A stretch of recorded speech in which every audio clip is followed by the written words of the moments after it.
Bonsoir tout le monde. Bonsoir tout le monde. Ceux qui ont des téléphones cellulaires, fermez la sonnerie s'il vous plaît de vos téléphones cellulaires, si possible. On va mettre ça sur vibration. Si jamais vous avez des appels, vous pourrez le savoir. Donc, bienvenue. Bienvenue à cette séance du conseil. Vous savez qu'on a ajourné mardi passé à ce soir.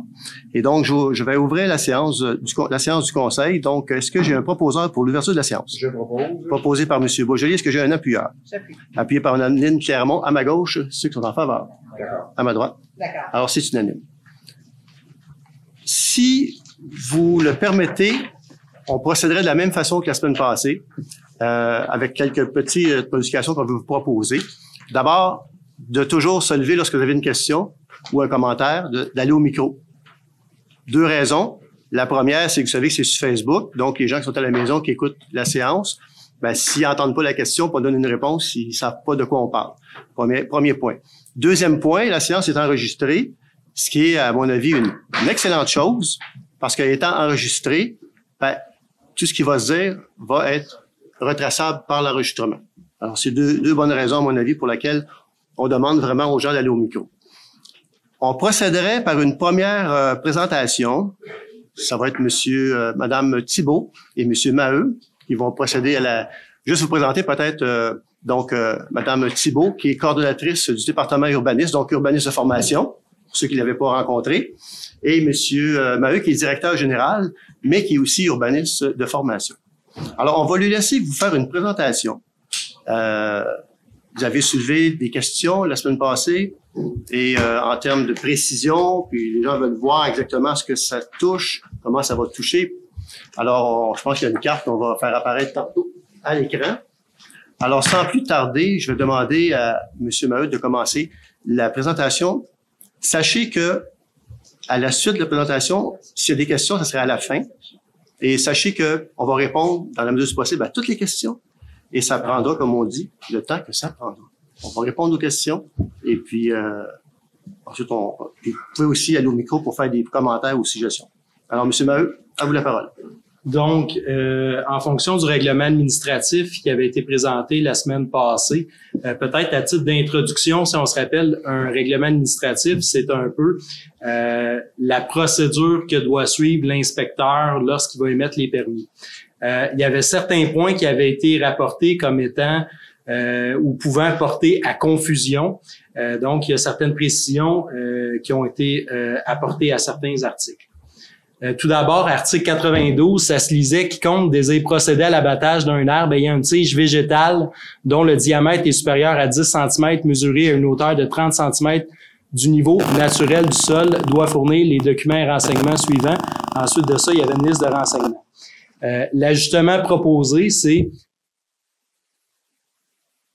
ou dans une aire ayant fait l'objet d'une décision rendue en vertu de l'article, des articles 59 ou 61.2 de la loi sur la protection du territoire et des activités agricoles, quiconque désire procéder à l'abattage d'un arbre ayant une tige végétale dont le diamètre est supérieur à 10 cm mesuré à une hauteur de 30 cm du niveau naturel du sol doit fournir les documents et renseignements suivants. Ce changement-là, ce que ça vient faire en sorte, c'est que cette obligation-là pour la zone agricole ne s'applique pas. Donc, en zone agricole, l'article s'applique pas. C'est vraiment pour les gens qui sont situés hors de la zone agricole, à l'intérieur des îlots déstructurés ou à l'intérieur de parcelles qui ont été exclues de la zone agricole. Pour imager ça, tout ce qui est en blanc, c'est la zone, si on veut, qui est pas en îlot, pas exclue par la commission. Donc, tu sais, où cet article-là s'appliquait, là, c'est vraiment les portions en rouge. Donc, vous le voyez, là, l'image parle assez clairement par rapport à ça. Peut-être, M. Maheu, je situe les gens sur ma carte. C'est pas les gens sont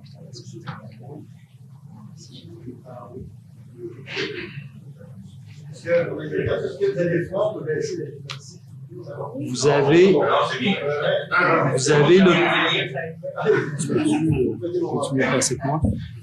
l'autoroute 40, donc c'est la grande bande qu'on vous montre ici. Ensuite de ça, vous allez avoir le chemin de Joliette qui va couper de façon verticale la carte qui est présentée. Le gros carré rouge vis-à-vis le pointeur, c'est le parc industriel rang Saint-François, donc on est hors de la zone agricole. On parle de la première partie. Ensuite de ça, vous avez l'autre carré rouge qui est un petit peu plus haut, c'est le parc industriel du côté nord. Ensuite de ça, si on descend, vous voyez, il y a certains îlots déstructurés en bordure du chemin de Joliette, particulièrement à l'est, plus ou moins à partir du rang Saint-Jean-Baptiste. Vous avez le noyau villageois, puis le restant de la portion en rouge, là, c'est vraiment le long de Grande-Côte-Est, Grande-Côte-Ouest. C'est pas sur l'ensemble de la longueur du tronçon. Si on se rappelle, les îlots déstructurés, quand ça avait été dessiné par la commission, là, si je fais un cas type, c'est autour des bâtiments. Puis quand que je parle de bâtiments, là, c'est vraiment un regroupement de bâtiments en milieu agricole, puis ça a une profondeur d'environ 200 pieds, plus ou moins. C'est sûr, il y a des petites exceptions, mais c'est comme ça qu'on pourrait qualifier là, les îlots déstructurés dans la façon que ça avait été tracé. Donc ça, c'est le premier changement qui est proposé. Ensuite de ça, au niveau de l'article 79, en concordance avec l'article qui a été présenté juste avant 92, ben on vient rajouter conformément à l'article 92 pour être sûr de boucler la boucle puis que ça soit pas ambigu comme quoi on fait référence à un autre article. Troisième changement, je vous dirais, là on parle plus d'armes, mais c'est vraiment un article qui touchait concernant les items à inclure un certificat de localisation qui était demandé par le règlement. On change le mot conformément par en sus de celle prévue parce que c'était de l'information complémentaire, fait qu'on voulait s'assurer qu'il n'y ait pas d'ambiguïté. C'est les principales modifications. Autre modification aussi au règlement.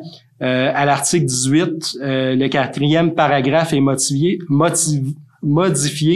afin de retirer un plan rédigé en anglais pour exiger un plan en français. C'est conformément à des nouvelles dispositions concernant la charte de la langue française qu'on se doit d'appliquer au niveau de la municipalité.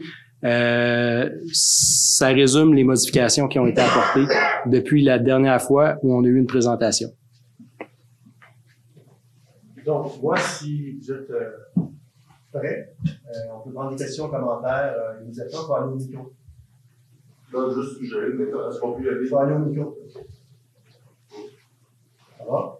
Je suis désolé d'être aussi strict, mais on veut que l'enregistrement soit complet. On veut que les gens qui nous écoutent sur Facebook puissent bien comprendre et entendre. Oui, monsieur. Alexandre Champagne, j'habite sur la Grande-Côte. Si on parle d'arbres morts ou dangereux sur les terrains résidentiels, on doit-tu avoir le permis? Il faut se référer à la carte. Si vous êtes sur la carte. S'il est mort, sèche debout. M. Beauchamp en parlait tantôt. Il est dans un niveau déstructuré actuellement. Mais là, si le règlement était voté comme tel, il faudrait qu'il prenne des photos puis qu'il envoie ça à la municipalité puis il pourrait les couper tout simplement, oui. Merci. Ça fait plaisir. Oui, Audrey-Anne, vas-y. En fait, c'est qu'en ce moment, l'article, qu'est-ce qu'il dit? C'est qu'on doit demander un permis. J'ai pas besoin d'avoir de justification pour le moment. La justification va être dans un autre règlement, dans le règlement de zonage. Oui. En ce moment, c'est seulement demander un permis, pas demander le permis. Merci.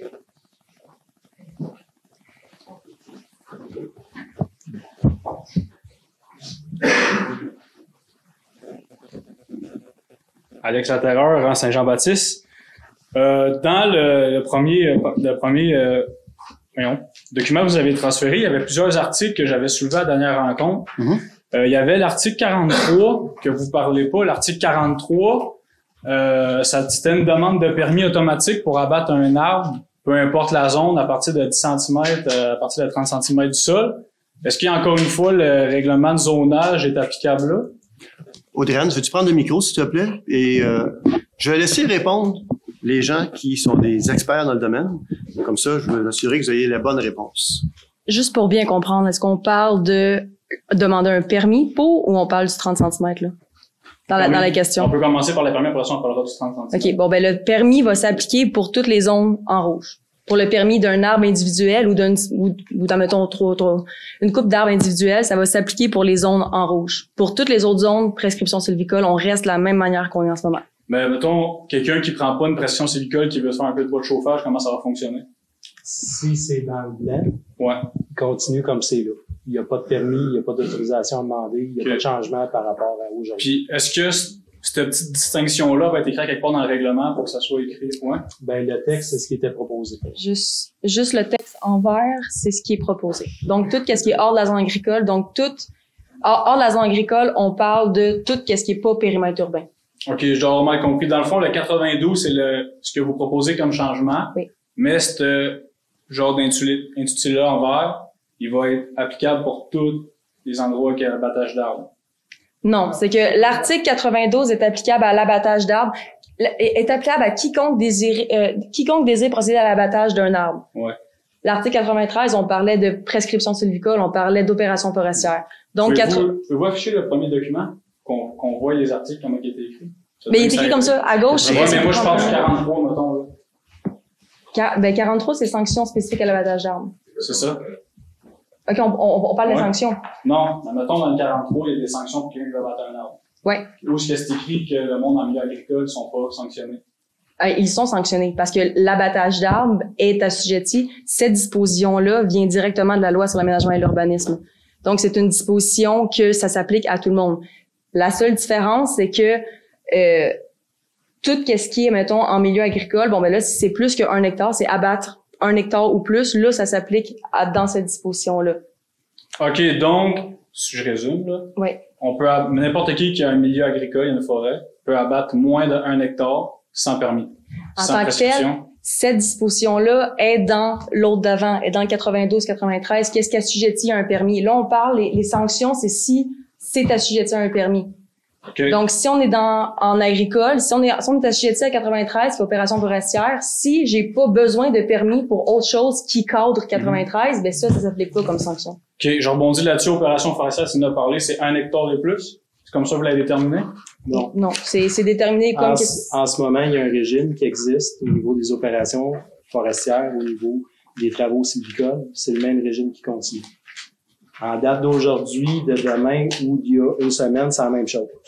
Fait que, dans le fond, quand il y avait quelqu'un qui voulait faire des opérations forestières, couper plus de 30% de façon uniforme dans un peuplement, il y avait une prescription qui était déposée d'un ingénieur forestier. C'était comme ça, puis ça va continuer de la même façon. Quelqu'un qui voulait se faire une corde de bois de chauffage, il ne demandait pas de permis à la municipalité, il n'en demandera pas plus en date de demain avec un règlement comme ça. C'est comme ça que je pourrais le résumer le plus simplement possible. OK. Ben, c'est un peu pour ça qu'on l'a mis sur une carte, pour que ça soit très clair pour tout le monde. Et là, vous voyez bien les zones qui seraient touchées. Faut demander un permis dans les zones seulement qui sont en rouge sur la carte. Ouais, mais ça, c'est normal. Les gens veulent savoir s'ils sont inclus ou pas. Hein? Est-ce qu'on peut zoomer? Je ne sais pas. Mais où? En haut à droite. Comme ça? Non, un peu à gauche. Direct à côté du chemin Geneviève. Comme ça? Baisse. L'autre bord. Ouais, dans ce coin-là. Ouais, à droite là. Excusez. Tantôt, vous dites les îlots déstructurés, c'est souvent en 2 hectares. Je vais juste vous demander d'aller au micro ou encore, monsieur Laterreur, si, je sais pas si, ouais, c'est ça. Ouais, c'est ça. OK. Tantôt, vous dites, Anthony Bellemont, tantôt, vous dites, les îlots déstructurés, c'est entre 2 granges, des bouts de champs perdus. OK. Les eaux déstructurées, dans le fond, il faut se rappeler, ça vient de l'article 59 de la loi sur la Commission de la protection du territoire et des activités agricoles. Ouais. Ça a été autorisé à peu près en 2003-2004, qu'on s'en est prévalu ici, la municipalité de Lanoraie à l'époque. Et dans le fond, ça vient faire en sorte que s'il y a des terrains entre 2 maisons, il y avait des critères, il y avait 3 ou 5 critères pour déterminer une eau déstructurée. Mais ils ont tous été identifiés à l'époque par la MRC avait fait le travail à l'époque. Et ça avait été identifié, on avait eu l'autorisation de pouvoir les inscrire, puis donc de se prévaloir de libérer des terrains constructibles en zone agricole. Ouais. Donc, si tu as 3 maisons sur 1 kilomètre, je dis ça, c'est n'importe quoi, le critère exact, je me rappelle pas, mais ça prenait déjà un minimum de maisons. C'est pour ça qu'ils appellent ça un îlot déstructuré. C'est un îlot qui est pas complet. Et là, en pouvant combler les terrains en 2 maisons, ben, ça permettait de faire un îlot déstructuré. Voilà. Okay. Pas si ça c'est clair. Mais pourquoi les inclure là-dedans juste? Ben, pourquoi les inclure? Parce que c'est tous des îlots qui sont dans la partie campagne. Puis il faut savoir que dans l'îlot déstructuré, le terrain, il y a quoi? En général, 35 000, 40 000 pieds carrés. Oui, M. Maheu. Tu sais, il y avait même une définition, tu sais, qui est reconnue. S'il vous plaît, on vous demanderait le silence, on n'entend pas bien. Îlot déstructuré, entité ponctuelle de superficie restreinte, déstructurée par l'addition au fil du temps d'usages non agricoles et à l'intérieur desquels subsistent de rares lots vacants, enclavés et irrécupérables pour l'agriculture. Exact. Ça, C'est c'était une distinction qui est faite justement par rapport à ça. Oui, il y a une réalité pour le monde agricole, puis les autres terrains qui sont destinés à des fins résidentielles, on les assimile de la même façon à des terrains. Pas ça répond. Pourquoi on les met dedans? Ben, parce que il me semble que c'est cohérent avec le reste. On veut s'assurer tout ce qui est agricole est sorti du document. Okay. Et puis, je pense que c'est une question de cohérence, tout simplement. Souvent, c'est des terrains qui sont agricoles, pareil. C'est des maisons qui sont construites sur un terrain entre deux. Je pense, honnêtement, là, pas sûr. Parce que mon terrain, il est agricole au complet. C'est pas, en fait, quand tu es dans, je m'excuse, on devrait le silence. C'est en fait, peut-être Audrey-Anne, vas-y. Si je peux faire la distinction, par exemple, si votre terrain, on va aller avec le pointeur, là. Ah oui, la bonne définition. Pointeur. Fait que si votre terrain, par exemple, c'est, on va y aller avec mettons celui-ci. Celui-ci, il y a un petit lot qui est en îlot déstructuré, le reste l'est pas. Article 92 va s'appliquer dans la portion qui est en îlot déstructuré, le reste c'est 93. Donc, si votre terrain est à moitié dans un îlot, à moitié dans zone agricole, ben, tout dépendant, l'arbre se situe où, la différente réglementation va s'appliquer. Donc, ben, vous savez, c'est une question de cohérence. On essaie d'être cohérent par rapport à tout ça. Les îlots déstructurés, les gens, ils ont quelques arbres. Et on pourra en jaser plus tard, là, mais c'est une question de cohérence, tout simplement. Vous voulez venir au micro, monsieur?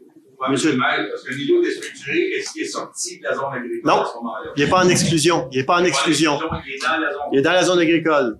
Merci. Mais si vous regardez la carte, là, il s'élargit pas à toute la terre que la personne peut posséder. Il reste dans une... Il est restreint, là. C'est pas un immense terrain, là. Monsieur Maheu? Si on prend le cas d'espèce qui a été proposé, dans le fond, l'îlot déstructuré a une profondeur d'à peu près une quarantaine de mètres. Fait que, le terrain de monsieur, il y a une portion qui est en îlot où se trouve la maison, puis le restant, c'est considéré comme de la zone agricole. Exact. Ça touche pas le reste. Monsieur Alex, tantôt, il voulait... Est-ce que vous aviez terminé ou vous laissez la place? OK. Monsieur, au micro, allez-y. Non, mais vous pouvez vous préparer à aller au micro sans problème, là. Il n'y a pas besoin de permission. Allez-y. Oui, bonjour, Julien Moreau, producteur forestier de l'ADREP, producteur agricole aussi, ingénieur forestier de formation. Bonjour, le conseil. Petite question, je me demandais, vous aviez pris le 1 mètre, le 30 cm là, pour, comme hauteur de mesure d'arbre. C'est quelque chose qui est peu commun. Habituellement, on mesure les arbres à hauteur de poitrine. C'est plus pratique sur le terrain. Mesurer les arbres à 4 pattes à terre, voir s'ils passent sur, on a besoin d'un permis ou pas, c'est pas super pratique. Fait que je me demandais un petit peu, là, ça venait d'où cette mesure-là, qui serait un petit peu originale par rapport à d'autres municipalités. Mais ça s'adresse pas à la zone agricole, on se comprend. C'est pas grave, même en urbain, c'est un peu particulier, habituellement on mesure à hauteur de poitrine des arbres. OK. Est-ce que tu as En fait, il y a deux façons de voir les choses. Là, il y a certaines villes qui utilisent le DHP, il y a certaines villes qui utilisent le 30 cm du sol, tout dépendant comment qu'on veut observer la chose. Nous, ce qu'on s'est dit, ce que le conseil voulait, c'est essayer d'assujettir le plus d'arbres possible, parce qu'on s'entend qu'un DHP à 10 cm va être beaucoup plus gros, on s'entend, on se comprend, qu'à 30 cm. Exactement. L'arbre fait ça de même. Donc, on s'entend qu'à 30 cm, on va être capable d'en assujettir beaucoup plus à... ça va être difficile pour l'inspecteur d'aller vérifier à 4 pattes, il est-tu dans le rayon? Parce qu'on me donne un permis, pas donne un permis. Je pense que c'est juste un niveau opérationnel. S'il y a un terrain qui a 800 arbres dessus, nous, on en fait des expertises comme ça. Puis on les fait pas à 4 pattes. Des expertises comme ça, c'est la faire, c'est pas le fun. Les techniciens n'aiment pas ça. Donc, je pense qu'il y a une hauteur plus logique, c'est la hauteur poitrine. Mais si je veux dire, à 800 arbres, ils risquent d'être emboisés. Mais c'est pas si il y a des portions dans le parc industriel où on peut voir qu'il probablement il va y avoir des centaines d'arbres. Il y a d'autres portions, il y a des gros îlots. Quelqu'un veut construire un gros garage. Dans les îlots. En tout cas, personnellement, je trouve que c'est une drôle de mesure. Ben, elle s'applique à plusieurs villes. Il y a plusieurs villes qui font comme ça. Il y a l'Assomption, Saint-Sulpice, j'en avais d'autres, là, je pourrais les sortir, là, mais j'en avais quelques-unes, là. Pas à ma connaissance. Mais bon, c'était ma question. Moi, je suggérais qu'on mette un mètre 3, donc le DHP, diamètre hauteur poitrine, au lieu de 30 cm pour faciliter la prise de mesure. Est-ce que c'est juste la prise de mesure, c'est une chose, mais c'est quoi le plus-value? La plus-value, c'est au niveau, c'est juste c'est une mesure reconnue internationalement pour mesurer des arbres. C'est le diamètre hauteur de poitrine à 1,30 m. C'est un peu ça. C'est la façon logique de mesurer les arbres quand il y en a plusieurs. Pourquoi d'autres le feraient autrement? Puis c'est parce que des fois, c'est parce que c'est plus facile à vérifier quand l'arbre est coupé. On a la souche pour prouver la validité. Okay. Mais il y a des ratios qui existent aussi. Mais ouais. Mais tu as remarqué, puis je suis pas contre, puis on prend toutes les suggestions, là. Mais sur le fond, bon, c'est un détail. C'est un détail, oui, puis non, parce que moi, j'ai aucun problème, là. Parce que les arbres de 10 cm hauteur de souche, ça peut être des relativement petits arbres. Si on pense à un résineux qui pousse de façon très conique, une épinette, ça pourrait être une épinette qui est pas très grosse, là, qui pourrait être assujettie au règlement parce qu'on mesure la souche puis on mesure pas le DHP. Puis ça pourrait peut-être être un peu abusif, selon moi. En tant que tel, on mesure à 30 cm du sol. On mesure pas la souche. Ouais, ben 30 cm hauteur de souche. OK. C'est rare qu'on peut. Mais donc, c'était ma suggestion. Oui, OK, bon, on va y songer. C'est pas quelque chose qui est bien compliqué à changer, là, quant à moi. Le nombre de centimètres versus la hauteur, ça va aller. Moi, je suis pas expert dans le domaine. Il y a des ingénieurs forestiers, il y a deux personnes ici spécialisées en urbanisme. Allez, micro, monsieur, s'il vous plaît. Bonsoir, François Letterreur. Je reste dans le rang Saint-François. Oui. OK, bien en face de chez vous. Là, je regarde ça, puis j'ai de la misère à comprendre pourquoi qu'on est vraiment structuré comme ça, là, surtout qu'on a un parc industriel en arrière de chez nous. OK, puis là, ben, il y a des plus d'arbres partout dans ce secteur-là. En plus, ils ont tout relevé les terrains à bien des places. Il y a des places, il y avait des petites choses, ça a tout été rempli pour faire des usines, faire des choses comme ça. Puis ça, je peux vous le dire, j'ai travaillé dans ce domaine-là. Puis là, je suis rendu, moi, j'ai comme une piscine, là. L'année passée, surtout, j'ai passé l'été, j'ai des pins qui sont gros de même sur les 20 arpents de terrain en arrière. J'ai des pins qui sont gros de même, là. Puis à un moment donné, mon nez qui a tombé, ils sont dans l'eau quasiment 12 bois par an. C'est pas normal, là. En plus, si je me fais ça, je veux même pas couper un arbre chez nous. Moi, je vais vous dire de quoi, ça fait 20 ans, je suis au-dessus de 20 ans que je suis là. Puis à tous les ans, juste qu'est-ce qui tombe, là, je fais mon bois de chauffage facilement. Puis cette année, j'ai même pas le temps de passer au travail de tout. Là. Cette année, avec la tornade qu'on a eue, là, j'en ai mis encore qui sont tous couchés à terre. Là. J'ai même pas eu le temps de passer au travail. Fait que je trouve ça, j'ai de la misère à comprendre le principe de ça, là, d'avoir fait ça en arrière de, t'as un parc industriel, puis là, on est pogné entre le rang puis le parc industriel, puis là, on est comme pogné avec ça. Puis en plus, avec tout ce qui s'est passé tout le temps, là, vous êtes conscient, vous aussi. C'est ouais. Il n'y a plus d'égouttement naturel qui se fait, ou à peu près pas. Fait que moi, je suis dans la flotte, là, quasiment 12 mois par année. Puis les premières années, là, je m'excuse, j'étais pas dans la flotte. Si admettons, on disait, on le retire. Si on retire lui, il faut retirer. Il y en a combien d'autres en exclusion de la zone agricole à part le parc industriel et le rang Saint-François? Le parc industriel n'est pas en exclusion. Combien est-ce qu'il y en a d'autres endroits où c'est en exclusion? Parce que si on les sortait, moi, c'est pas de le sortir, c'est de trouver une solution qu'on fasse au moins un petit fossé, peut-être, qu'on puisse se ramasser avec pogner le fossé à côté du fil français, là. Ah, vous parlez de drainage? Hein? Vous parlez de drainage de terrain? Ben, si ça reste comme ça, on va faire drainer, parce que les arbres, il n'y en aurait plus tout à l'heure, là. Tu sais, on parle de sauver le boisé. Moi, je veux bien sauver le boisé, mais si je reste dans l'eau de même, il ne sera pas longtemps. Exact. Là, je comprends plus. Excusez-moi, c'est moi qui est dur de compreneur. Ouais. Je comprends plus votre intervention. Ben, ça, on peut le regarder. Moi, si c'est un problème qui est systémique dans le secteur, moi, j'ai pas ce problème-là. Je suis juste en face de chez vous, mais je suis sur une langue de sable, sur mon côté. Ouais. Vous, c'est un peu plus bas, là. Mais, ben, vous, en arrière aussi, vous tombez plus bas, mais là, vous êtes comme des, ouais, mais je suis quand même assez bien drainé tout au long de la maison. Ouais, vous avez la rivière en arrière, comme un rang de fossé en arrière qui va chercher l'eau. Mais moi, là, présentement, tout ce qu'il y avait comme naturel, là, ça, c'est tout fermé, ça. Tout ce qu'il y a sous l'hiver, tout ça, dans le parc, là, ça a tout été comme, en tout cas, il y a bien des choses qui ont changé. Même en arrière aussi, en haut, là, il y en a que c'est tout rendu, ça s'est rempli au bout, là, avec du matériel. Juste pour être clair, vous, là, ça, c'est d'exclusion. Okay? C'est d'exclusion. Est-ce que... Moi, je suis juste en avant de difficile. Oui, je comprends. Mais est-ce que vous considérez qu'on doit le laisser ou pas? En exclusion. Donc, ça prend un permis. Si jamais les gens veulent abattre un arbre, ça prend un permis. Ce qui n'est pas le cas dans tout le reste qui est agricole. Moi, qui reste exclu, OK. quelque part, ça Parfait. me dérangerait plus ou moins. Ce que vous voulez qu'on regarde, c'est comment procéder. Comment trouver une solution pour passer d'enlever au moins l'eau de surface. Parce Là, il faut vérifier. Là, il faut vérifier au niveau de la tourbière.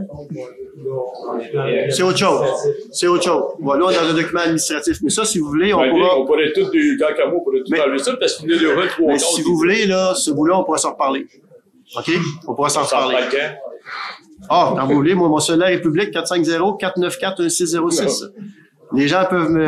Quand vous voulez. Okay. J'ai pas de problème avec ça. Puis, y a-tu moyen d'avoir, mettons, un ingénieur forestier venir checker la situation de ça? Là, moi, je peux pas parler pour le conseil. On va se rencontrer. OK. Je ferai rapport au conseil, puis le conseil va se gouverner en conséquence. C'est beau. On prend un rendez-vous? Absolument. C'est beau, pas merci. de problème. Ça fait plaisir. Monsieur Larivière. Oui. Bonsoir. Monsieur Larivière, je demeure dans le secteur, la zone rouge. Je trouve ça un petit peu aberrant qu'on nous demande des permis pour faire de l'entretien de nos terrains. Tu sais, les arbres, ça, on y tient, on a un beau secteur. Mm-hmm. Je pense que c'est pas nécessaire de nous demander des permis pour abattre un arbre. Tout ça. Je pense que dans le secteur où je suis, les gens entretiennent très bien leur terrain, puis tout est fait bien correct. Fait que je vois pas la nécessité de demander un permis pour ça.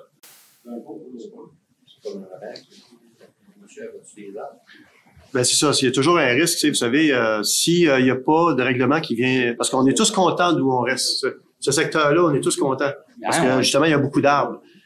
Mais vous savez, les règlements, ils sont faits pour éviter que quelqu'un arrive à un moment donné puis décide que lui, il coupe tout. Il y a un risque. Si on met pas un cran d'arrêt quelque part, ben le risque, il est là, puis ça va se réaliser, c'est juste qu'on sait pas quand. Mais un jour, quelqu'un décidera de tout couper sur sa propriété. C'est juste notre secteur qui paye encore, c'est comme une taxe. C'est pas parce qu'il paye, c'est pas notre secteur, je suis dedans, là. C'est pas parce qu'il paye le secteur, c'est parce que dans le fond, c'est une zone qui est pas agricole. On essaie d'être cohérent. Vous savez, on exclut toute la zone agricole, pas besoin de permis. Non, mais c'est parce que, agricole. Ce que je veux dire, c'est qu'il est pas il est en exclusion par rapport à la loi. Il est en exclusion par rapport à la loi, ça je veux dire. Il est agricole, oui, c'est sûr, j'ai une zone agricole moi avec, mais il est en exclusion par rapport à la loi. Fait que c'est juste que si on libère, je vais dire comme ça, peut-être pas de bon terme, mais on libère l'ensemble du territoire agricole. Vous voulez couper du bois, vous voulez aller chercher du bois de chauffage, vous n'avez pas de permis, vous le faites très bien jusqu'à maintenant, puis on n'a pas de problème avec ça, ça va bien. Ça, c'est en exclusion de la zone agricole. C'est la raison pour laquelle on s'est dit, question d'être cohérent, s'assurer qu'on va préserver ça. Mais disons que, je sais pas, Mais si vous voulez abattre un arbre, là, parce qu'il est malade ou quoi que ce soit, là, ça coûte combien, le permis? Ça coûte rien. Ça coûte rien. Il faut juste le demander, ça permet d'avoir, ça permet à la municipalité d'avoir une banque d'informations. Mais c'est ça, quand on émet des permis, s'il y a un suivi qui se fait, tu sais, je demande un permis, je veux couper un arbre, tout ça, que les gens qui travaillent dans les bureaux se déplacent, qu'ils aillent voir sur le terrain qu'est-ce qui se passe. Ça éviterait peut-être les abus, parce qu'on sait qu'il y en a qui en ont eu des abus. Oui, mais pour faire ça, ça prend un règlement. Ça prend un règlement pour envoyer du monde surveiller les travaux. Ben, si les travaux de quoi, là? Ben, les travaux d'abattage d'arbres. Ben, si vous n'avez pas de règlement qui vient le gérer, quand même, vous avez un inspecteur, il n'y a pas de règlement. Non, mais l'inspecteur peut pas intervenir. Un permis. Si je demande un permis, ben, oui. Ça peut être un règlement pour ton permis. Oui. Ça, OK. Oui. Ça marche. Je comprends. C'est bon? Oui, merci. Super. Est-ce qu'il y a quelqu'un d'autre qui veut intervenir? Approchez, monsieur. Après ça, monsieur à l'arrière. Benoît Girard de la rue Kellyanne. Oui. Moi, j'ai à peu près 12 arbres là, qui ont été arrachés dans la dernière tempête. Puis qui sont à moitié. Ça prend un permis pour chaque arbre ou un permis? Quand c'est des arbres qui sont arrachés comme ça, là, on tombe sous un autre régime, qui est le RCI 225 de la MRC. Si vous allez lire le RCI, ce qui va vous dire, c'est que dans un cas comme ça, vous appelez l'inspecteur. S'il y a danger pour les infrastructures humaines, il y a danger pour les humains, vous procédez. Mais après ça, vous appelez l'inspecteur, il va aller sur place, puis il va vous donner les autorisations. Si tout est couché par terre, vous allez avoir l'autorisation sans problème de faire le ménage. Tout croche, là. Ben, c'est ça. S'ils sont dangereux, en plus, c'est ça. Okay. Puis, deuxième question, le permis, ça prend 2 semaines, 3 semaines, 1 mois ou... Ben, moi, je vous dirais, puis là, parce que la semaine passée aussi, j'ai entendu ce commentaire-là. J'ai demandé pour un patio l'an passé, ils m'ont dit, là, attends l'an prochain pour faire la demande. Fait que, ah oui? On vous a dit ça? Audrey-Anne. On va laisser M. Maheu, Audrey-Anne répondre à ça. On a les statistiques, là, on va vous les fournir. Vous l'avez demandé, votre patio, mais aviez-vous l'intention de le faire ou vous avez dit on va le faire l'année prochaine? Non, je me préparais à. Je voulais juste savoir si. OK. S'il était dans les normes. Puis la différence est là. Audrey-Anne, combien ça prend de temps à l'heure actuelle pour un permis? En ce moment, dans les derniers chiffres que j'ai eus, c'était 6 jours. Est-ce qu'on a connu pire? La réponse, c'est oui. Non, sûrement. Oui. Mais là, présentement, on a un département d'urbanisme qui est en train de se construire. Il nous manque encore quelqu'un, puis on va peut-être engager, si ça va bien, une semaine ou deux, on va peut-être pouvoir engager quelqu'un pour compléter l'équipe en urbanisme.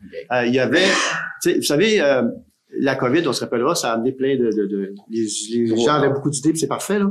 Et ça a amené une pression sur les urbanistes, beaucoup. Puis en plus, c'était du travail c'était du travail Zoom et compagnie, ça n'a pas aidé. Mais là, la situation présentement, nous, ce qu'on veut faire, puis ce qu'on va faire, c'est qu'on va améliorer le service pour s'assurer que vous avez des réponses dans un temps dit raisonnable. Okay. Donc, en bas d'un mois. Mais juste pour l'anecdote, comme ça, j'avais un petit truc à Québec, puis pour avoir un permis, pour changer une porte, ça m'a pris 9 mois. C'est une autre histoire. Monsieur Mario, vous vouliez ajouter quelque chose? Ça va? Ça va? Ça fait plaisir, monsieur. Merci. Bonjour, Éric Laforce, du Cavreau. Moi, j'ai un problème avec le permis gratuit. Lorsque j'ai arrivé à Lanoraie, moi, j'étais un gars de chien, le permis, il n'y en avait pas. Après ça, on m'a donné un permis gratuit. Cette année, ça m'a coûté 1200, mon permis. Fait que c'est des belles paroles, là, le permis gratuit. Moi, j'y crois pas.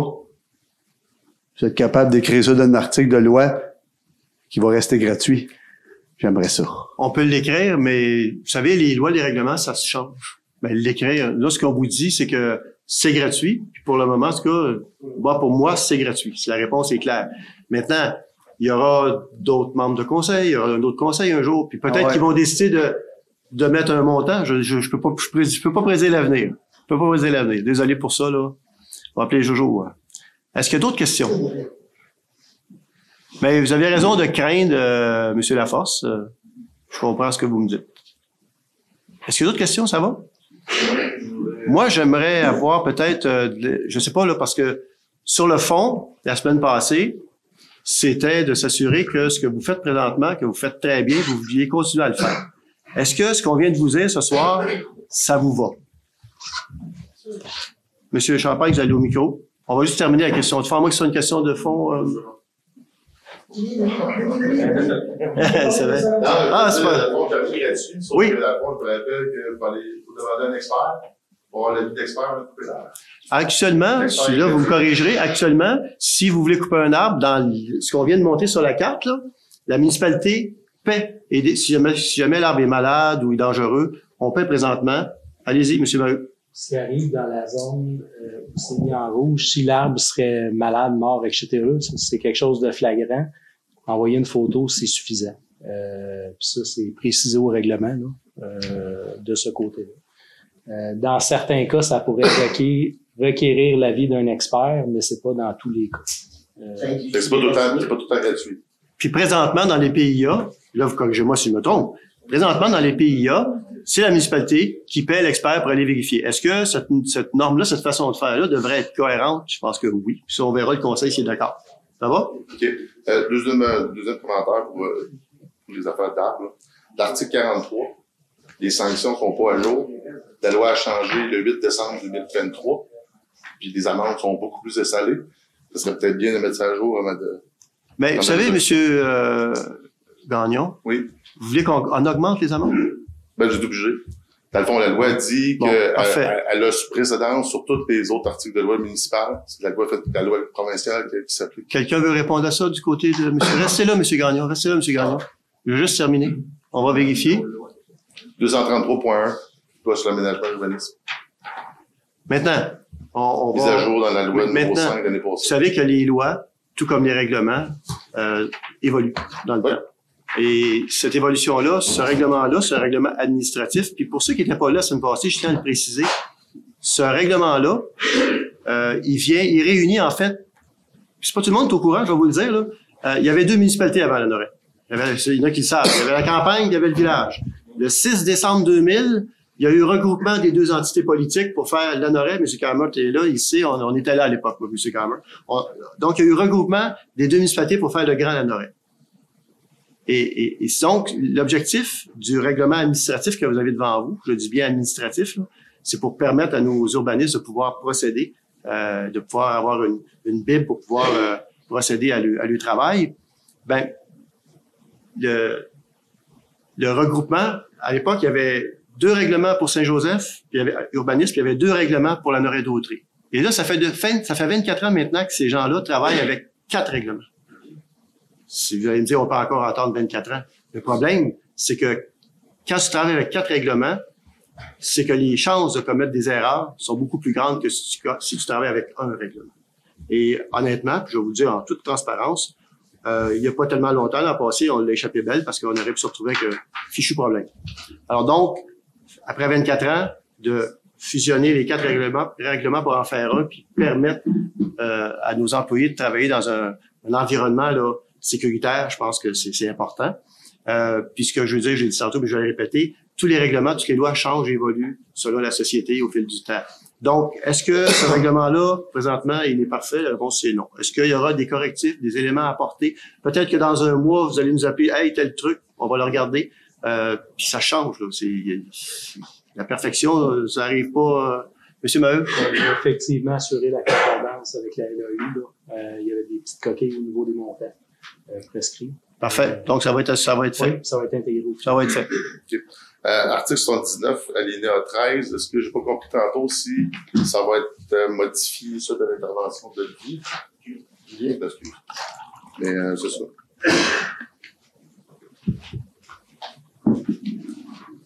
Denis Champagne, oui.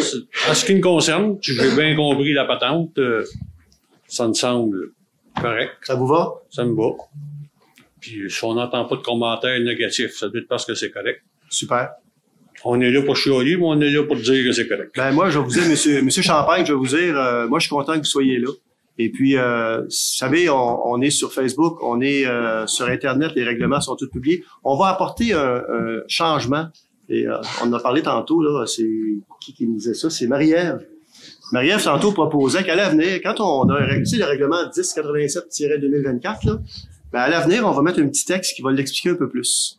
Je sais pas si vous êtes allé voir sur la page Facebook de la municipalité jeudi passé, parce que là, moi, ma crainte, puis j'étais ici à 6 heures pour être sûr que quelqu'un de vous se pointerait pas, dire hey, ça n'a pas lieu jeudi la réunion parce qu'on avait mis à jeudi. Finalement, on l'a reporté aujourd'hui. Et puis, j'étais ici pour être sûr que personne ne se présente puis dise que non, ça n'a pas eu lieu, ça a été annulé. Mais Marie-Ève, ce qu'elle disait, c'est ça, c'est de mettre un petit texte explicatif. Alors, c'est ce qu'on va, si le conseil est d'accord, on va en rejaser, mais on va demander à l'administration, à l'avenir, de mettre ce petit texte. Bon, c'est en se parlant qu'on se comprend. Exact. Mais d'accord avec vous. Monsieur Maheu, Madame Audrey-Anne, Madame Thibault, est-ce que vous voulez préparer, vous avez pris les notes, est-ce que vous voulez préparer le document final ou si vous êtes capable de le faire sans... Avec les notes. C'est bon? OK. Oui, Monsieur Alex. Je suis revenu. Ah, c'est encore Alex Laterreur. Oui. Moi, j'avais plusieurs questions par rapport au lexique, les mots qui étaient écrits à la fin, parce que pour moi, c'est important, parce que c'est qu'est-ce qui définit le document. En commençant, dans votre définition d'abattage d'arbres, vous incluez quelqu'un qui taille 25% et plus de son haut-pied, c'est-à-dire la cime. C'est basé sur quoi? Une recommandation. Oui, Madame Une recommandation qu'on a eue. Une recommandation? Oui. OK. Est-ce que je peux en faire une recommandation? Absolument. Ben, premièrement, il y a beaucoup d'arbres que tailler 25%, ça va absolument rien changer. Puis, je sais pas si vous avez déjà remarqué les jobs qu'Hydro-Québec font, mais des fois, c'est 50%, puis les arbres, ça fait très longtemps qu'ils sont là. Fait que j'aime ça savoir si, dans le fond, c'est une recommandation qui vous a été faite, puis vous allez dans ce sens-là, peu importe c'est quoi qui est recommandé ou... Ben, selon, comme je vous dis, de la réglementation qui a été faite. Okay. Donc, si je me fais donner cette recommandation. Puis, on parle d'émondage, pour être clair? Entre autres, ouais. OK. Puis, comment vous allez suivre ça? C'est comment vous savez la situation initiale par rapport à la situation finale? Oui, allez-y. Dans le fond, c'est sûr que si, admettons, on a ce genre de situation-là qui arrive, qu'on voit qu'il y a un haut-pied, qu'on assume qu'il y aurait peut-être plus que 25%, on va demander à ce qu'une expertise soit faite sur l'arbre. OK. Parfait. La municipalité va s'arranger avec les frais. Absolument. OK. Dans la définition d'aménagement forestier, vous parlez d'exploitation rationnelle. C'est quoi que ça veut dire, une exploitation rationnelle?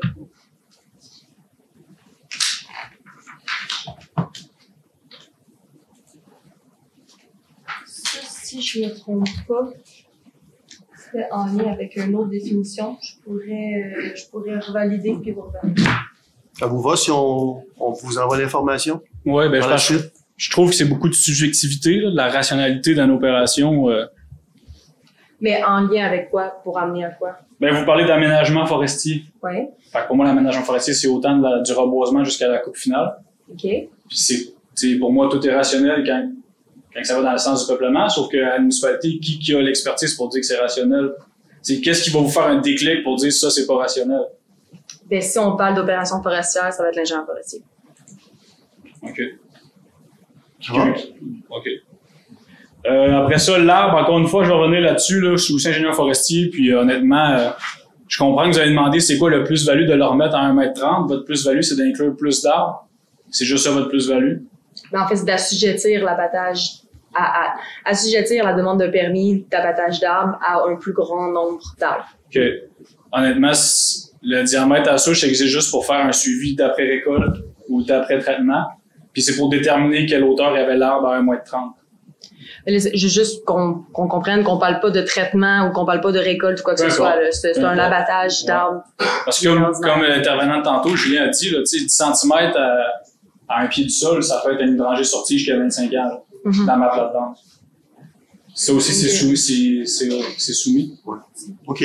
Ben, écoutez, on va le changer. Moi, j'ai pas de problème. Est-ce que le conseil est d'accord? On va tout simplement l'ajouter. Si on veut respecter l'esprit, il va peut-être falloir réduire à ce moment-là le diamètre à 1,30 m. Si on veut respecter l'esprit d'assujettir le plus d'arbres possible. Regardez. Autre proposition, là. Moi, je suis ouvert. Moi, je veux qu'on trouve la meilleure façon de faire. La meilleure façon de faire. Là, il y a peut-être deux choses qui s'affrontent. Ben, moi, c'est plus dans le sens. Parce que tantôt, ce qu'on nous disait. C'est quoi le but de ça? Il y a un autre ingénieur forestier tantôt qui nous disait c'est compliqué à mesurer. Bon, rendu là, ça va être demandé pas souvent. Je pense pas que ça soit bon. Ben, mais, puis votre question, c'est quoi la plus-value? C'est qu'est-ce qui fait ouais, à part mettre plus d'arbres sous ce règlement-là, c'est quoi le plus-value? C'est ça le plus-value. Ouais. Ça va ça. Ah, OK. Ça vous va? Non, c'est correct. On parle de boisé protégé. C'est quoi l'objectif de la protection? C'est pas défini nulle part. Les cibles?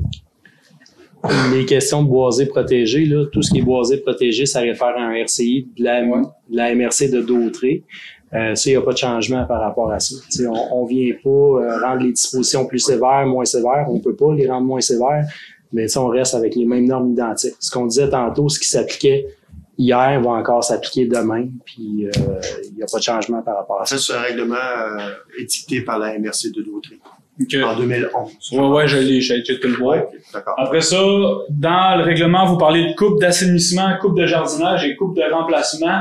Pourquoi c'est juste ces 3 traitements-là qui sont écrits dans le lexique? Pour assurer une concordance avec le RCI de la MRC de Dautré. Encore là, c'est du copier-coller. Ouais. On n'a pas le choix pour assurer la concordance parce qu'à défaut, notre règlement ne va pas entrer en vigueur. Si je me trompe pas, ces 3 règlements-là ça disait, faut pas faire une demande de permis pour ces 3 coupes-là. Ça se peut? Ben, jardinage, c'est une récolte. Ben, il me semble, quand je disais le document, à moins que c'est moi qui ai là à l'envers, il me semble que ça disait aucune...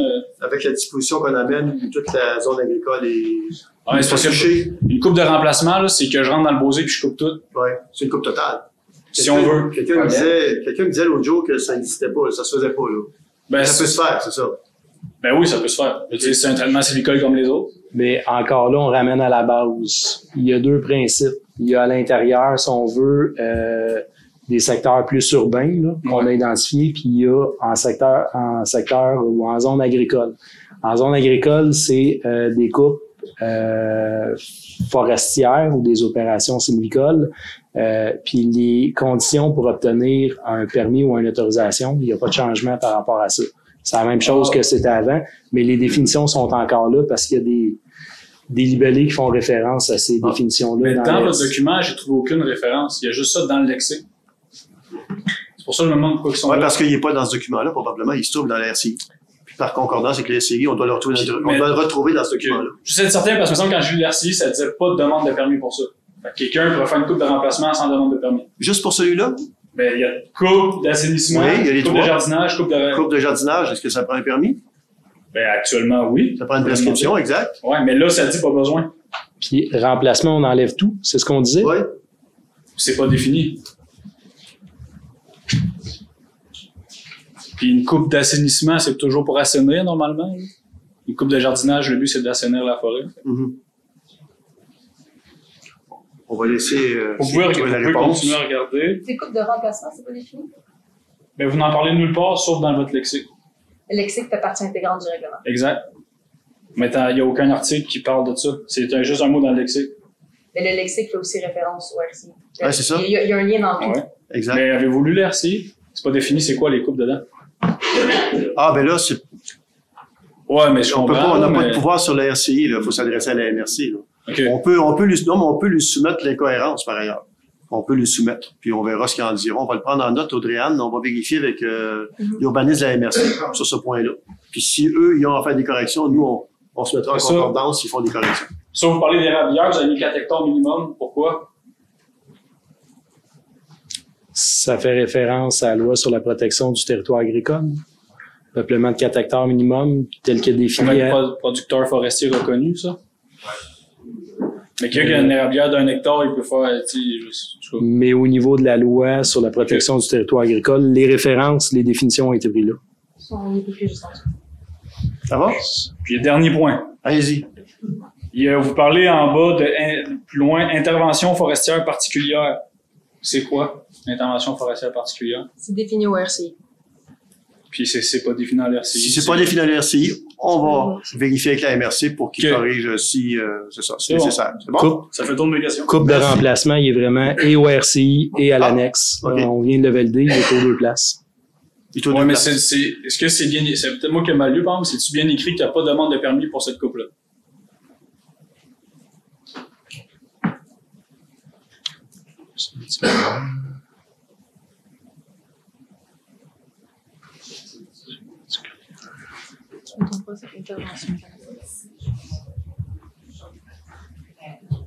Pas chaud, hein? Ça va, ça va être froid un peu. Non? Ouais, hein? On va demander. On va laisser Maheu répondre à. On va aller. Monsieur Maheu, allez. Comment? On va laisser Maheu. Monsieur Maheu, je dis monsieur Maheu. Je n'ai pas dit monsieur. Ah, c'est Maheu. C'est une erreur de France. Ça m'arrive souvent. Allez voir si je... Ah, il est arrêté, là. Ça prend un permis dans le RCI. Puis c'est quoi que ça dit? Parce que c'est comme si ça distingue ces coupes-là des autres coupes.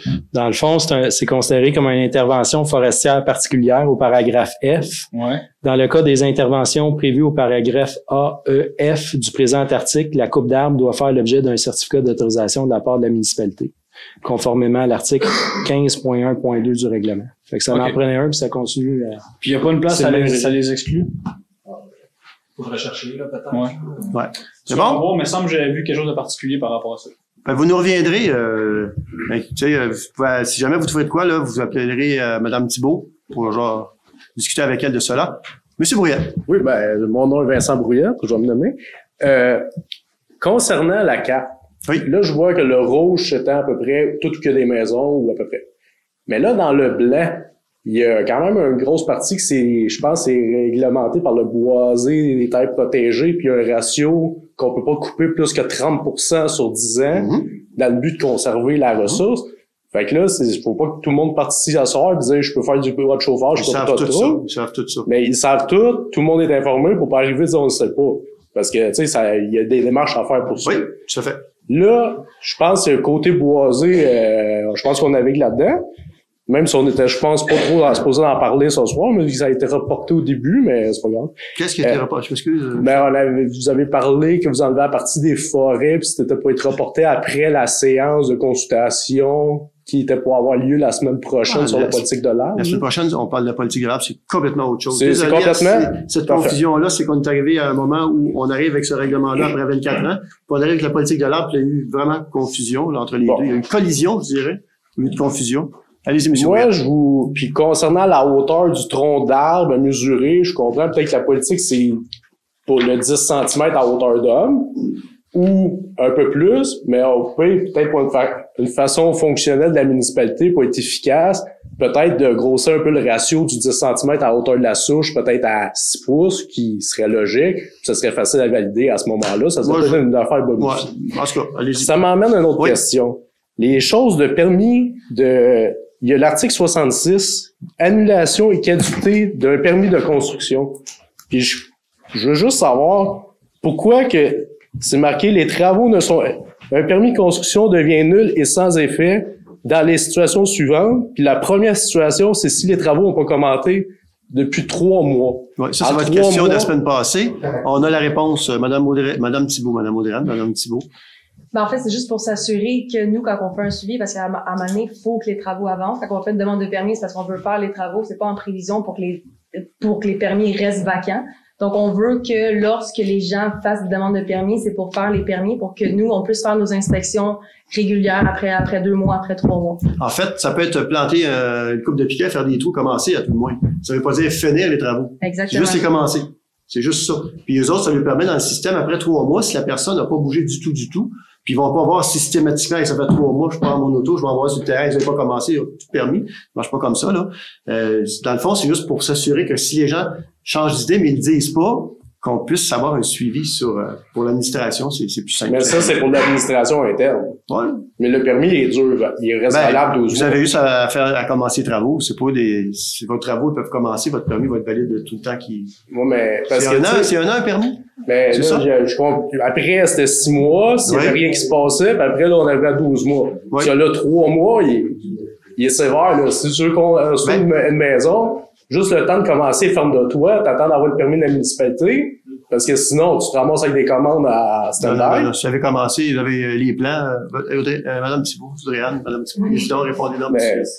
Ben là, je vais pas trop c'est quoi la question, en fait. Ben, moi, c'est parce que moi, c'est 3 mois. Moi, je me prends à l'avance pour prendre un permis à municipalité, parce que dans le passé, ça a été long pour plusieurs de mes dossiers, puis je pense qu'il y en a d'autres aussi qui ont eu là. Là, c'est environ une semaine. Fait que c'est parfait. Mais quand on commande, tu sais, tu commandes pas des fournitures, des choses sur mesure, tout ça, t'attends d'avoir le permis. Une fois que t'as le permis, là, tu le mets dans la cédule de production, puis les fabricants le ferment, puis tout ça, quand ils arrivent dans la construction de l'été, ben, s'il y a des délais, et les gars de coffrage, de ferme de toit, tu sais, cédule ça d'une cédule, puis là, les entrepreneurs sont tous loadés partout, on est en pleine construction. Fait que le 3 mois, il était quand même sévère. Mais si c'est pour contrôle administratif, il n'y a aucun problème. Mais si c'est pour réglementation que le permis vient nul après 3 mois, moi, ça me dérange pas de me dépêcher à partir de mes travaux, mais des fois, ça peut être long, un permis avant d'avoir les OK final. Ben, c'est sûr et certain que le 3 mois, c'est commencer les travaux. Je ne demande pas d'avoir fait la fondation, monter les murs avec les charpents. On commence les travaux. Ça peut être juste, on creuse le trou. Ça peut être juste, on amène le matériel sur le terrain. On aille un signe de vie des travaux pour que nous, on puisse faire un suivi. Parce que si, il y a beaucoup de gens qui demandent des permis, qui font jamais leurs travaux, puis qu'après ça, on se retrouve 1 an plus tard avec un permis ouvert qui sert à rien. Fait qu'on veut s'assurer qu'on ait des bases pour dire qu'après 3 mois, comme qu'il n'y a pas eu d'initiative du propriétaire de commencer des travaux, on va dire reprenez un autre permis, c'est tout. Puis là, le délai repart. Ben là, on va tous avoir les éléments. Tu sais, si le permis, c'est exactement la même affaire, exactement les mêmes plans, l'analyse a déjà été faite, donc ça va pas être super long comme délai. Là, on a vu, vous savez, on avait eu votre question la semaine passée, on a jasé, on l'a regardé, puis honnêtement, on considère que les raisons pour lesquelles c'est 3 mois, en tout cas, moi, je trouve ça logique. C'est juste pour s'assurer que dans le système, ça reste pas là et pendant 6 mois, 1 an. Il faut mettre une date. Il y a des municipalités où c'est 3 mois. On n'est pas les seuls à le faire comme ça. On pourrait faire autrement. Mais on considère, en tout cas, après discussion, nous, on a considéré que 3 mois, c'était correct. Vous n'avez qu'à commencer le travail. Puis, un coup, vous avez commencé votre permis. Il dure combien de temps, un permis? C'est 1 an, 1 an et demi? 1 an. Il dure 1 an. Il s'agit juste de commencer le travail. C'est tout. Ça demande pas des gros travaux pour dire que j'ai débuté les travaux, là. Puis tout ça est enregistré, là. Puis ce qu'elle vient de donner comme réponse, c'est aussi enregistré. Alors, si jamais vous demandez un permis, puis il arrive l'échéance de 3 mois, vous plantez un piquet, vous posez un trou, c'est parti, vos travaux sont commencés. C'est pas plus compliqué que ça. OK, c'est vrai parce qu'il n'y a rien de vraiment défini. Non, mais là, on l'a défini ensemble ce soir. Exact. On va garder ça précieusement, cette vidéo-là. Absolument, c'est sur Bobine. Puis là, à partir du moment où je plante le piquet, il y a 1 an qui part. Allez-y. Oui, il y a 1 an part à la délivrance. Moi, j'ai pas de problème avec ça, c'est pour soulager le système. À la délivrance, c'est ça. La délivrance, c'est ça. Bon. Fait que j'ai une autre question concernant le sens des projets d'agrandissement. C'est marqué que... Ben, c'est tout le règlement ou ça? Ouais, je sais, mais moi, regardez. Je peux continuer le bois, mais... Ça va? Est-ce qu'il y a d'autres questions? Ben, moi, honnêtement, non, mais juste un instant. Ouais, je suis d'accord, mais juste un instant, c'est parce que moi, président de l'Assemblée, je dois laisser la parole à tout le monde. Maintenant, si M. Brouillette a d'autres questions par rapport à ça, peut-être que la soirée, je ne veux pas qu'elle soit trop longue, mais je dois lui laisser la parole. S'il a décidé de se retirer, c'est retiré, mais je devais quand même laisser s'exprimer. Je ne peux pas non plus commencer à décider qu'il ne peut pas parler. Là. Je ne ferai jamais ça. D'accord. Est-ce que vous avez d'autres questions sur le fond? Ça vous va? Avec les modifications qui ont été proposées, qui ont été suggérées, est-ce que vous pouvez en faire la lecture? L'avez-vous, M. Maheu? Je vous laisserai en faire la lecture pour qu'on n'oublie rien. L'article 18, pouvoir du fonctionnaire désigné, le 4e paragraphe est modifié afin de retirer un plan rédigé en anglais. Puis un paragraphe est ajouté après le 4e paragraphe pour se lire comme suit. Exiger un plan en français. Article 53, exigences relatives à certains certificats de localisation, modification du mot conformément par en sus de celle prévue dans la phrase en sus de celle prévue au règlement sur la norme de pratique relative au certificat de localisation. Article 92, certificat d'autorisation pour une demande d'abattage d'arbres. Ajout de lorsque situé hors de la zone agricole ou dans une aire ayant fait l'objet d'une décision rendue en vertu des articles 59 ou 61.2 de la loi sur la protection du territoire et des activités agricoles. Avant le début du premier alinéa, puis l'article 42, ben, c'était d'assurer la concordance avec la loi sur l'aménagement et l'urbanisme pour le montant des amendes. Oui, monsieur, juste vous dire, parce que... C'est juste avoir des définitions, je pensais de lâcher, mais... Je vais vous laisser la parole. C'est parfait. Je vais vous laisser la parole. Juste vous dire que lorsque le vote va être demandé, il pourrait y avoir d'autres questions, mais quand le vote est demandé puis il se déroule, on attend qu'il soit rendu. Et à la fin, s'il y a d'autres questions, ça serait un grand plaisir de pouvoir y répondre. Oui, monsieur, vous vous nommez, s'il vous plaît? Oui, un commentaire, puis après ça, je veux savoir... vous êtes monsieur? Francis Desrochers. OK. Il était dans Saint-Jean-Baptiste. C'est ça, j'avais juste l'article 59 puis l'article 61, si on peut peut-être avoir la définition de qu'est-ce que c'est dit. Le 59, ça parle des îlots déstructurés. Oui. OK. La définition, c'est plus qu'on... moi, je regarde, non, mais c'est parce que ça dit pas que c'est en zone agricole, tu sais, l'article 1, mais j'aimerais ça qu'on ait la définition. Puis d'autres choses aussi. Oui. En zone agricole, on est géré avec le REA aussi, là, on peut pas déboiser comme on veut. Je sais. Ensuite, il y a la loi sur l'environnement, la LQE aussi, la qualité de l'environnement, puis le RFI qui est sorti, qui a été modifié, mais qui protège les milieux humides. Puis vous savez qu'il y a une grande partie de l'ANREC qui est dans un milieu humide. Fait qu'on peut pas faire ce qu'on veut en tant que tel, que ce soit un citoyen, que ce soit... Puis ça, il y a des réglementations. Tantôt, vous parliez de la MRC. Oui. Mais il y a des choses qui est réglementées au niveau En fait, le message que vous nous avez passé la semaine passée, je sais pas si vous étiez là. Non, j'étais pas là. Le message que les gens qui étaient là nous ont passé, c'est de dire, regardez, il y a assez de couches, mettez-en plus. Alors, on répond ce soir à ce souhait-là. Merci bien. On va le réaliser. J'aimerais juste savoir la définition là, de ces deux... Oui. L'article 59, il est assez long, là, c'est plusieurs paragraphes, mais c'est vraiment les décisions, les demandes à portée collective. Donc, ça peut porter sur les îlots déstructurés de la zone agricole. C'est pas mal. Écoutez, c'est parce que c'est dans la loi sur la commission de la protection du secteur agricole. Si on le lit tout, je ne sais pas combien est-ce que paragraphe ou de mots, là, mais ça peut être costaud. Peut-être lui donner l'explication de l'autre référence. 62. Parce que 59, 61.2. C'est pour les usages, pour l'implantation d'une nouvelle.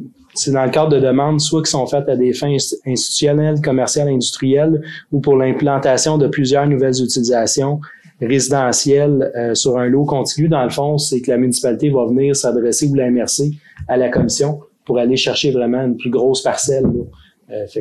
D'accord. C'est un C'est vraiment régi par la Commission de la protection du territoire et des activités agricoles. Il y avait une question, non? Ça va? Non, ça va, merci. OK, d'accord. Alors, si ça vous convient, on va passer au vote, mais avant, oui? Peut-être sur Internet. Ah, est-ce qu'il y a des questions sur Internet, sur Facebook? Il n'y a pas de questions. Fantastique. Alors, monsieur... Ah, vous approchez au micro.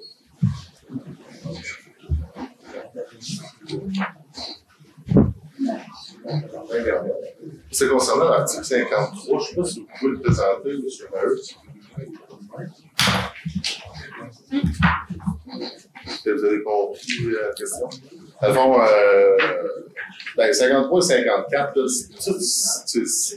certificat de localisation, c'est géré par la loi sur les arpenteurs du Québec. C'est un acte légal. Le certificat, c'est un acte légal. Là, je me demande qu'est-ce qui va se passer. L'arpenteur, je veux dire, il ne fera pas les petits accros que vous avez rajoutés. Ça veut dire que le citoyen ne sera jamais compatible avec la description de l'article 53 parce que l'arpenteur, lui, il va suivre son règlement puis il va agir de façon selon son code de déontologie. Puis on a des cas où l'arpenteur est venu intégrer ces éléments-là. On dira pas que ça se fera pas, ça se fait, puis on le voit, puis on l'observe dans la pratique.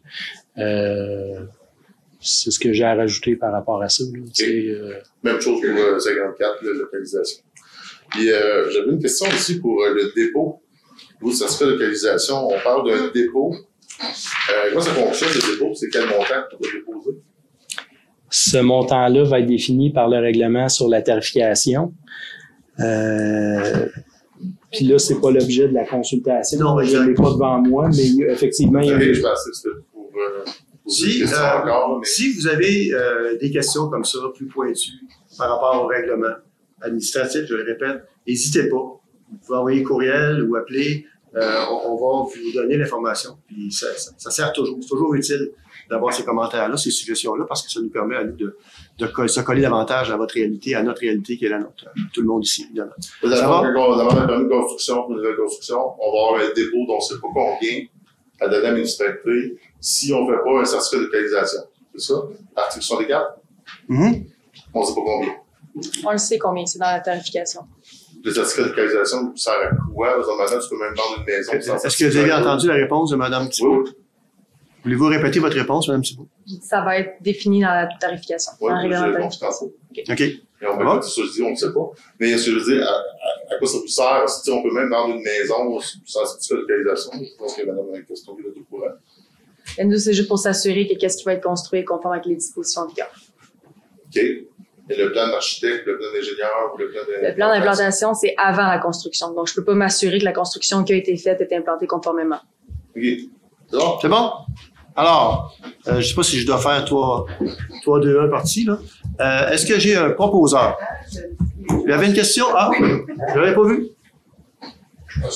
Oui, c'est ça. T'étais assis. T'étais assis. Francis Cameux. Oui. Les articles de loi, je suis pas trop bon là-dedans. Vous aviez parlé que, mettons, il y avait un ingénieur forestier qui pensait, après 2 ans, le plan d'ingénieur serait plus bon. Moi, dans mon cas, ça fait 2 ans qu'il essaye de venir en hiver, parce que c'est en milieu humide. Puis ça fait 2 ans que la neige n'est pas porteuse. Ils sont pas capables d'effectuer les travaux. Mm-hmm. Là, ça veut dire que mon plan d'ingénieur, il est plus bon actuellement, ou il va se prolonger. C'est une disposition qui est prévue dans le RCI. Donc, c'est de la concordance. Ça fait qu'il est plus bon. Ben, c'est parce que nous, on n'a pas le choix. C'est pas la municipalité qui gère ça. Mais ça peut être amené, ça. Si des conditions météo. C'est parce qu'ils ne peuvent pas y aller en été. Ouais. À cause que c'est milieu humide. Cet hiver, avec la neige qu'on a eue, ça n'a pas le temps. Puis l'hiver d'avant, ben, quand ils sont venus pour rentrer dedans, ils ont resté pris une fois. Ils ont tout de suite sorti de là pour pas endommager la fonte. Oui, mais c'est une bonne raison, effectivement. Puis vous êtes pénalisé pour ça. Ça, je comprends. Puis là, moi, aujourd'hui, j'ai payé pour ça. Puis en fin de compte, j'aurais pas fait une scène avec ça. C'est un permis de? Le titre exact? Il y en a un, c'est une pour la séricole, pour abattage de séricole, puis l'autre, c'est une coupe à 30%. Qui est dans votre rang en arrière de mes maisons. OK, parfait. Mais moi, je le prends en note. On va en parler avec l'urbaniste de la MRC. C'est eux Parce que là, en fin de compte, il y aurait tout de bien un gars qui viendrait l'hiver prochain. Mais là, s'il n'y a plus rien de bon, ben, faut tout ça fasse le procédé. Tout à fait. Il faudrait savoir un tout à fait. On va apporter ce point-là parce que là, vous payez, puis parce que vous avez une sensibilité par rapport à la faune et pas la faune, mais la flore qui est en dessous, vous retardez vos travaux. Alors, on va en discuter. Ça marche. Parfait. Merci, M. Kramer. Ah, moi, quand on me dit une dernière question, Vous avez dit qu'on pouvait poser des questions, on va rester chez lui. Ah, mais c'est quand les gens me disent qu'ils ont une dernière question que je suis pas sûr. Non, article 68, je disais dans la procédure pour une demande CPTAQ qu'on doit remettre avec la demande de permis une copie d'autorisation délivrée ou une copie de l'avis de conformité délivrée. Délivré, ça veut dire que la CPTAQ a approuvé. Puis, monsieur Maheu, vous-même m'avez répondu que c'était selon la loi de la protection du territoire agricole, l'article 58 et suivant, qui mentionne que tu dois remettre le permis à la municipalité et en envoyer une copie à la CPTAQ. Donc, la procédure décrite ne correspond pas, ce que vous m'avez communiqué par courriel, ne correspond pas à la loi sur la CPTAQ. Je veux savoir si on peut corriger ce petit accro-là. C'est du copier-coller du schéma. Ce bout-là? Ouais. L'article, c'est un copier-coller qu'on me dit du schéma. Puis je sais qu'il y a une question de concordance avec un autre article aussi. On parle du schéma d'aménagement. On parle du schéma d'aménagement de la MRC. Vous avez regardé? Oui, j'ai checké la PDZA de la MRC. C'est dit effectivement qu'il y a de la confusion dans les différentes municipalités au niveau de la procédure. Si ça vient du schéma, on vient d'expliquer pourquoi il y a de la confusion. C'est bon? Merci. Est-ce qu'il y a d'autres questions? Ça va? Est-ce que j'ai un proposeur? Je propose. Proposé par Mme Lynne Pierremont. Est-ce que j'ai un appuyeur? Appuyé par Mme Lucie Ouellette. À ma gauche, ceux qui sont en faveur. D'accord. À ma droite? D'accord. C'est unanime. Maintenant, si vous voulez parler d'autres sujets, moi, j'ai aucun problème avec ça. Je vous remercie de la façon dont ça s'est passé. Puis pour ceux qui pensent que ça nous dérange que vous soyez là, moi, je peux vous dire que ça me fait grand plaisir, puis je pense que c'est l'ensemble du conseil. C'est à vous autres, ça vous appartient, et nous, on est là pour travailler avec vous, en collaboration, et je vois que les gens sont satisfaits des réponses qu'ils ont eues. Parfait. Est-ce que j'ai un proposeur pour fermer l'Assemblée? Proposé par M. François Boisjoli. Est-ce que j'ai un appuyeur? J'appuie. Appuyé par Mme Lynne Pierremont. À ma gauche, c'est en faveur. D'accord. À ma droite. D'accord. C'est unanime. Je vous remercie beaucoup et bonne soirée. Bonne soirée. Plaisir.